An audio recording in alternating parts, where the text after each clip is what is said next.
If a train is moving at a speed of 108 kilometers per hour, its speed in meters per second is.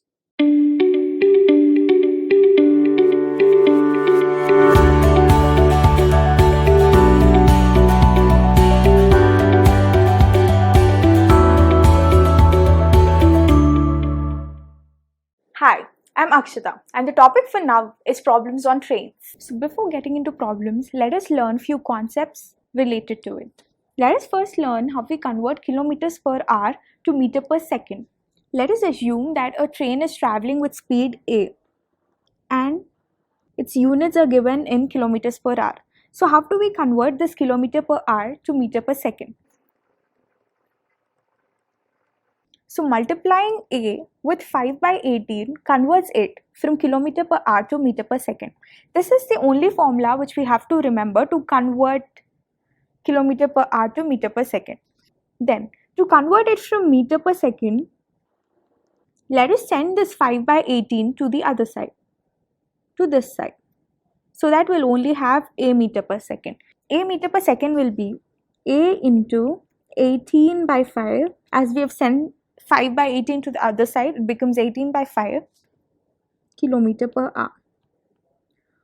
Don't get confused in between these two. Remember any one of these so that you can derive the other from the first one. Now, let us assume there's a train of length L, and let us assume here's a person standing stationary. Like he's not moving anywhere. So this train is moving in this direction with some speed. So here, the time taken by this train to pass this stationary object will be equal to the time taken to cover L meters. So this time will be equal to the length L meters. This is what we have to remember. Then let us assume there's a train which is moving with some speed and its length is L. And here is a platform which is stationary but has some length, and its length be B. So the time taken by this train to pass this platform will be equal to the time taken to cover the distance of this length plus this breadth. Then coming to the next formula, it is based on relative speeds. Let us assume that two trains are traveling in the opposite direction. This train in the opposite direction to that of the other train. Let the speed of first train be u meter per second and speed of the second train be v meter per second. Then, as they are opposite in direction, the relative speed will be. Then, if they move in the same direction, then the relative speed will be u minus v meter per second. And in this, the speed of u should be greater than v. Only then this formula works. Then, let us assume there are two trains. Its length is A meters and its length is B meters. And this is moving with the speed u and this is moving with the speed v. And this is length. So then, let us assume this is moving in the opposite direction to that of the other train. So if two trains are moving opposite to each other with speeds u and v and length A meters and B meters, then the time taken for these two trains to cross each other will be A plus B divided by, as they are moving in opposite directions, it will always be plus, as we have seen before in the relative speed. So it will be u plus v. The speeds are to be added. So time will be A plus B divided by u plus v seconds. Then let us assume the trains to be traveling in the same direction and their speeds u and v and their lengths A and B. Then the time taken will be A plus B divided by u minus v, as they both are traveling in the same direction. With this, we are done with the formulas on problems on trains. Let us jump into the types of problems. So there are three types of problems in problems on trains.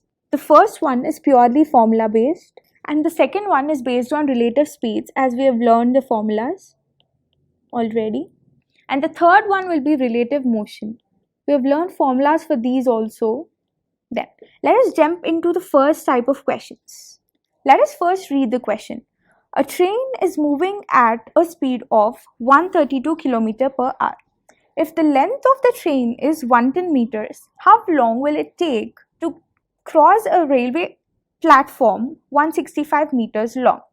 So what they are saying here is there's a train which is moving at a speed of 132 kilometers per hour, and the length of the train is 110 meters, and there's also a platform which is stationary but 165 meters long. So the distance will be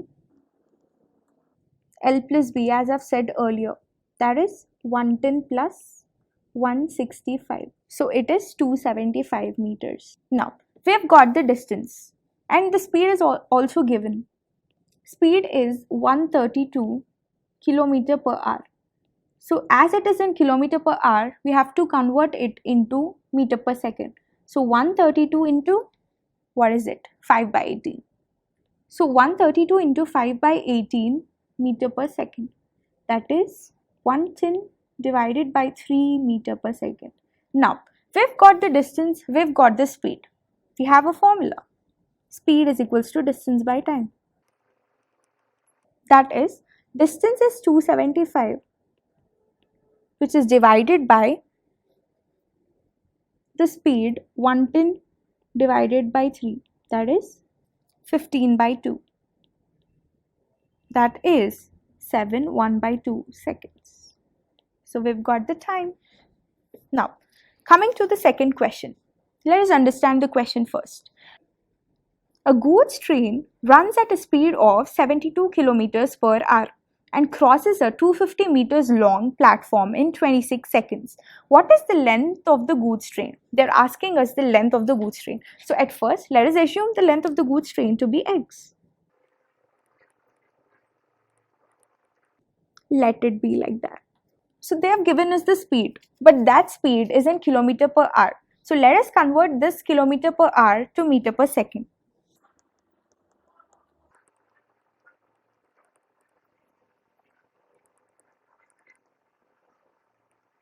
They've also given us the time. Let us write it.